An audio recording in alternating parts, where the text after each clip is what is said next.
ఒకతను స్వయాన బిడ్డ కూతురు 10th క్లాస్ అమ్మాయిని రోజు ఆ వీడియోలు చూస్తాడు, డ్రగ్స్ తీసుకుంటాడు, మత్తు గంజాయి. అమ్మాయిని బయటికి పోదామని తీసుకెళ్ళి ఇక్కడ కుకట్పల్లి దగ్గర, వాళ్ళ ఊరేమో డోర్నక్కల దగ్గర ఒక చిన్న తండ, తీసుకుపోయి అమ్మాయిని రేప్ చేసి, సొంత ఓన్ డాటర్ రేప్ చేసి పెట్రోల్ పోసి చంపేసిండు. పోలీస్ అధికారులు, పోలీస్ వ్యవస్థ మొత్తం బయట చూస్తుంది, సెర్చ్ చేస్తున్నారు. 1 వీక్ అయినా అర్థం కాలే. మేము ఒకరోజు అక్కడ కుటుంబాన్ని పరామర్శించడానికి వెళ్ళినప్పుడు ఊరోళ్ళందరూ ఇంకెప్పుడు పట్టుకుంటారు, మీ పోలీస్ వాళ్ళు ఏం చేస్తున్నారు, మీరేంటంటే ఎందుకు డౌట్ వస్తుంది, తండ్రి ఇట్లా చేసిండని. కూకట్పల్లి ఏరియాలో మేడం ఒక 1 year బ్యాక్ మొత్తం అక్కడ మాకెందుకో కొంచెము ఆ ఫీలింగ్లో ఏమీ అనిపించలే.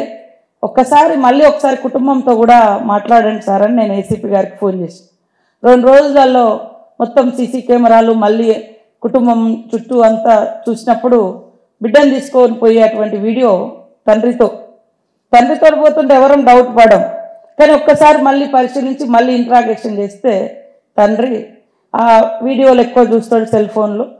తర్వాత అంటే ఇట్లాంటి రకరకాల తప్పుడు అలవాట్లు కూడా ఇలాంటి నేరాల వైపు, విచక్షణ కోల్పోయి చేసేటువంటి నేరాల వైపు ఉసిగొల్పుతూ ఉంది.